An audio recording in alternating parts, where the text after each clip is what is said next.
I want to review my recent reads for you today, as I've read a lot of great books lately. But to start off, let's talk about audiobooks, because I listen to audiobooks all the time, but I always forget to tell you what I'm listening to on my channel. Generally because I mainly reread through listening to books, so they don't tend to be new books to me. I tend to listen to books that are by favourite authors, and I just love listening to them over and over again. So Agatha Christie, for instance, is one of my favourite authors to listen to as audiobooks. And I just recently re-listened to The ABC Murders, read by Hugh Fraser, and that's one of my favourite Agatha Christie's. I think the twist in it is so clever. So I really enjoyed listening to that one again. Even though I've heard it many times and I've also read the physical book, it still grips me, and I still really enjoy the twist at the end and Poirot revealing everything. So yes, that's definitely one of her mysteries that I very much recommend. And then what I'm listening to at the moment is Northanger Abbey by Jane Austen, read by Anna Massey. And I'm listening to this because when this video goes up, I'm actually going to be in Bath. Northanger Abbey is mainly set in Bath, and it's just been the perfect book to get me all excited for another trip to Bath. It's such a beautiful city, and I love its connection to Jane Austen. Even if she herself wasn't its biggest fan, I've got a very soft spot for Bath, so I'm really excited to go, and this is a lovely listen to get me in the mood. I have to confess, Northanger Abbey isn't my favourite Jane Austen. In fact, it's my least favourite of her books, but I still really enjoy it, so I've really been having fun listening to this one again. Now, as to what I'm reading at the moment, I'm still on Anne of Ingleside. I've been talking quite a bit on my YouTube channel about how I've been rereading all of the Anne of Green Gables books. Of course, we did Anne of Green Gables, the first in the series, for the Comfort Book Club in April. That was so much fun, but it's also been really interesting reading all of the books in a row. I'm currently on Anne of Ingleside. I finished Anne's House of Dreams, which I really loved. Anne's House of Dreams was very charming. I loved seeing Anne in her married life, settling into her very first home, all of the new friends that she meets in this different part of Prince Edward Island, her experiences as a young wife. There's some tragedy that comes into her life in this book as well, but it's just so beautifully written, and I really love how Anne's House of Dreams really progresses Anne's story a lot. Previous to this, I read Anne of Windy Willows, or Windy Poplars as it was published in America and Canada, and that was very interesting because I looked up the publication order of the series, and that's when I learned that Anne of Windy Willows was actually written a lot later than the other Anne books, and actually Anne of Ingleside was also written a lot later. I found Anne of Windy Willows, even though I really enjoyed it, it didn't progress Anne's story very much, and it was very episodic, and most of the book was about other people's stories.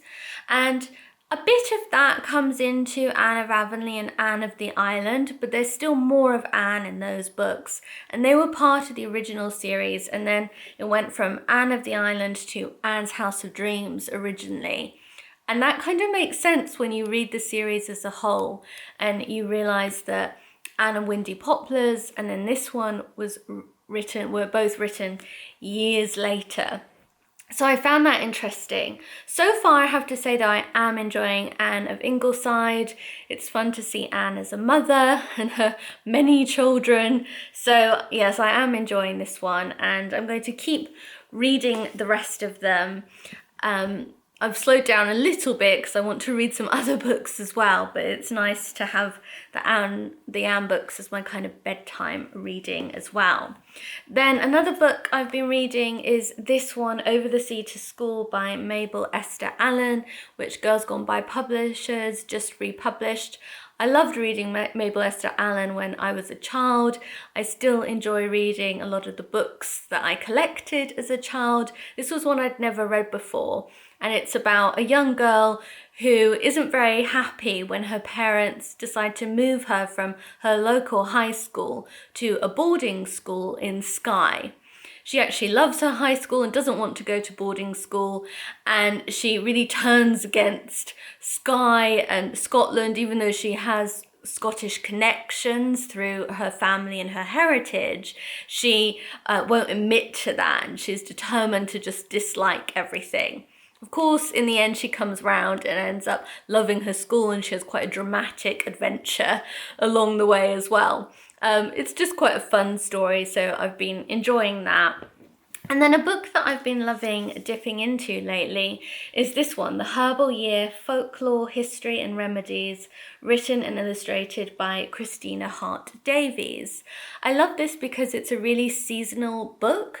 It goes season by season, and it explains a bit about the wildflowers that you might see all through the year, and some of the history of these plants, as well as their cultural significance, for instance. And it's really beautifully illustrated by the author too, which I love. There are a few just very little recipes scattered throughout the book too, but I love the illustrations. I think they're gorgeous, and how you can use the plants, their sort of beneficial qualities are also spoken about in the book. But it's just a really interesting read, especially maybe if you're in the countryside and you see more of these plants growing wild. It's really fascinating to learn more about them. So I've been enjoying dipping into this. I've been also enjoying reading some Barbara Pym lately. I read No Fond Return of Love, as well as Crampton Hodnett. Crampton Hodnett surprised me because this was actually a novel of Barbara Pym's that had never been published during her lifetime. She wrote it very early on and then kind of put the novel away in her desk, and I think she felt that it had sort of lost its moment when she came to trying to get it published a bit later. The war kind of interrupted her a bit with this book, and when she returned to it, she thought it was a bit too old-fashioned. So it was never actually published until after her death. And I wondered how it would be in comparison to her other books, but it stands up really well. It has a very similar feel to it to her sort of early 6 books. It really fits in, I think, so smoothly alongside those books, and I really recommend it. It's a very funny one. There are definitely some laugh out loud moments. This is almost all entirely set in North Oxford, and it's about communities in North Oxford based around the college and also the church. So you get the stories of different families, and it's just lots of fun. It's a very typical Pym novel with some sort of middle-aged spinsters, clergymen, resigned wives. Those sorts of typical Pym-like characters definitely make appearances in this book. It's definitely worth reading if you're a Pym fan and you haven't got to it yet. And then I also really enjoyed No Fond Return of Love. I love the way Barbara Pym can write about characters who in some ways might shock you a little bit, or they kind of shock me a little bit, because often her characters become really, really interested in other people's lives to the extent that they almost not exactly stalk them, but they do quite a lot of research. I suppose sort of nowadays it would be the equivalent of social media stalking or something, finding out as much as you can about someone you have a crush on. And it's her characters are very much like that sometimes. This is about a fairly young woman who develops a bit of a crush on a slightly older man in academia, or vaguely in academia, and she surreptitiously finds out quite a lot about his life. And it's all done in a way that this is sort of entirely natural. But of course, it has some moments of humour that come up a lot too. And you could tell that Barbara Pym herself just loved observing people. She was a real sort of onlooker at other people's lives, and she loved noticing details, and her characters often share that trait. And there are a few tongue-in-cheek moments where this woman who's the main character kind of thinks to herself, oh, it's a pity I'm not a novelist, because I love observing other people, wondering about their lives so much, that would be perfect for a novelist. So I think Barbara Pym realized that she had this in herself as well.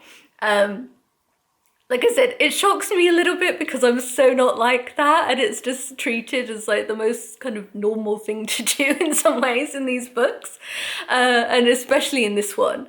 But it's a really fun read, and yes, I did enjoy this a lot. And then a book that I've read before, but I've been returning to because I'm interviewing the author, is The Star That Always Stays by Anna Rose Johnson. If you're a fan of books like Anne of Green Gables, then you should definitely give this one a try. It's such a charming YA book. It's about a young girl called Norvia, and it's set around 1914. And Norvia is facing a difficult time in her family life. Her parents have got a divorce, something that was quite taboo at that time. And she's had to move from Beaver Island, which sounds completely charming in Michigan, to Boyne City. So she's adjusting from real sort of countryside life to city life. And when they're in the city, Norvia's mother meets a man, falls in love, and Norvia then has to adjust to her mother's remarriage, having a brand new stepfather as well as step siblings. Norvia herself has brothers and a really lovely sister called Dicta, who's a marvellous character. But Norvia is really struggling with this change in her family. Her mother has also requested that the children don't really speak too much about their Native American heritage, which makes Norvia feel really uncomfortable. But one of her dreams comes true when she enters the local high school. And one good thing about her stepfather is that he encourages Norvia's love of books. So through him and his library, she's discovered books like Anne of Green Gables, Little Women, the What Katie Did books. And as she reads them, she feels how much she wants to be a heroine. When she enters high school, though, she has to deal with the prejudice from so many of the other pupils. But the way that Norvia overcomes all of these obstacles, the way she finds true friends and also really settles into this new family life, is a very, very heartwarming story. And I really recommend it. I absolutely love the love for storytelling that's expressed in this book as well. So yes, I'm really looking forward to speaking to Anna Rose Johnson about this book. And then an author interview I did just recently was with Joanna Rakoff, who wrote My Salinger Year. This is the slightly foxed edition, as you can see, that just came out recently. And I hadn't actually read My Salinger Year before, even though it was a really big hit when it came out in 2014. And I think in 2020 it was made into a film as well. This is a memoir, and it was such an interesting and fun read. It's about Joanna Rakoff's experiences as a girl fresh out of university. Her sort of first proper job that she gets is with a literary agency in New York City. This is a famous agency who represent really big clients, and this is in the year 1996. So one of their clients is the writer J.D. Salinger, who wrote Catcher in the Rye. And it's a huge part of the agency's work is to deal with Salinger's sort of fan mail. It's a big part of what Joanna ends up doing anyway, because J.D. Salinger himself does not interact with fans and he doesn't receive any fan mail. So it becomes part of Joanna's job to actually respond to this mail. And the book is about 1 year in her life working at this agency. It goes season by season through the year. And it's so well done as Joanna sort of navigates a rather difficult boss and a bit of a strange working environment. She also learns to ask herself some really big questions about what she really wants to do in life, about her own relationships. She's living in a really crummy apartment in Brooklyn with a not very satisfactory boyfriend. And by the end of the novel, you feel she's really, end of the memoir, sorry, you feel she's really starting to come into her own. And she realizes that in order to try to be a writer herself, she needs to leave the agency. But yes, there's some really funny moments in this, some really poignant moments as well. And my interview with Joanna is up on my blog. I'll link to it in the video description box. If you want to listen to that and find out a bit more about the book, then do please listen. But yes, I really enjoyed reading this. And then, of course, in my Seasons of Story Substack community, we read I Capture the Castle for my Seasons of Classics book club that's part of that community. This was the spring pick, which we discussed in April.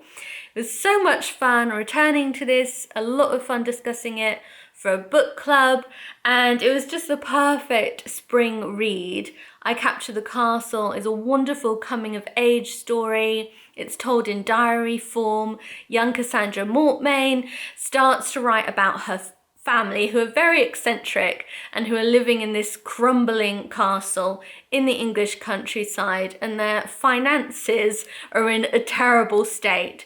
So both Cassandra and her sister Rose are sort of desperate to find a way to make money when two wealthy American men arrive in the neighborhood.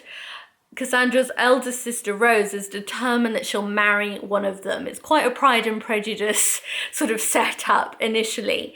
But some of those romantic expectations are subverted a bit in this novel, and it definitely has a few twists to the plot, which I think are really great. But Cassandra is such a memorable, amazing character. She's one of the reasons that I do love I Capture the Castle so much, and it's such a funny book too. So I really enjoyed returning to this one. And then I'm just going to show the back of this book, because for some reason YouTube does not like the cover or me linking to this book, which is Rural Hours by Harriet Baker.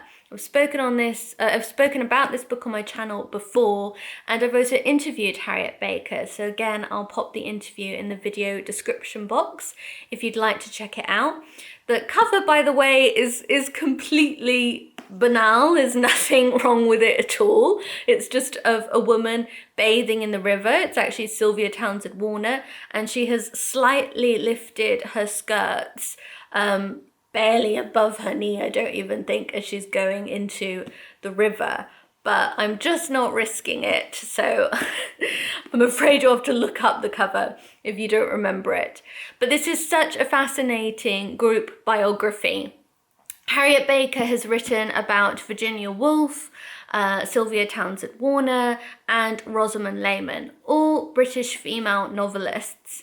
And she's looking at periods in these women's lives when they were struggling creatively, but they all made a move to the countryside, and she looks at how that countryside life helped them to navigate a difficult time in their sort of work lives and sometimes in their private lives too, and how the countryside can be connected with creativity. This is a topic I'm really fascinated by, and I think Harriet Baker did a marvelous job in exploring this topic through these female writers. The one that I really didn't know very much about is Rosamund Lehman, so I found that very interesting, and it made me want to read Rosamund Lehmann's books because Harriet wrote about them so well, and she really piqued my interest. So I enjoyed that too, in that it has inspired me to kind of go off and read more. And also in this book, Harriet Baker talks a lot about Virginia Woolf's Ascham diaries, which aren't so widely read as her other diaries. This diary was a lot like a nature diary that Virginia Woolf kept when she sort of first moved to the countryside after having a real breakdown. And her way back into writing was sort of captured through this diary, in which she shared a lot about what she observed in the natural world around her. And it's a very interesting diary, and I've now read quite a bit of it myself, so it was really interesting to learn more about that through Harriet's book. So if you like group biographies, like Square Haunting is one that I know a lot of you read, that I spoke about quite a few years ago, and I interviewed Francesca Wade at the time. If you like that type of group biography, then I definitely think you should give Raw Hours a try, because I really enjoyed it as well. Anyway, those are my recent reads. I hope you've enjoyed this little summing up of the books that I've been loving lately. And I'm excited to hopefully be sharing my trip to Bath with you in the next video. I know I'll be trying to film when I'm in Bath, so I'm looking forward to sharing my literary adventures with you then. But as always, thank you so much for watching this video. Extra big thanks to those of you who pressed the super thanks button on my last video. I so appreciate your support. And do let me know what you've been reading lately, and if there's a book that really stands out that you've enjoyed a lot recently. I'd really like to know. Thanks for watching, and see you next Thursday. Goodbye.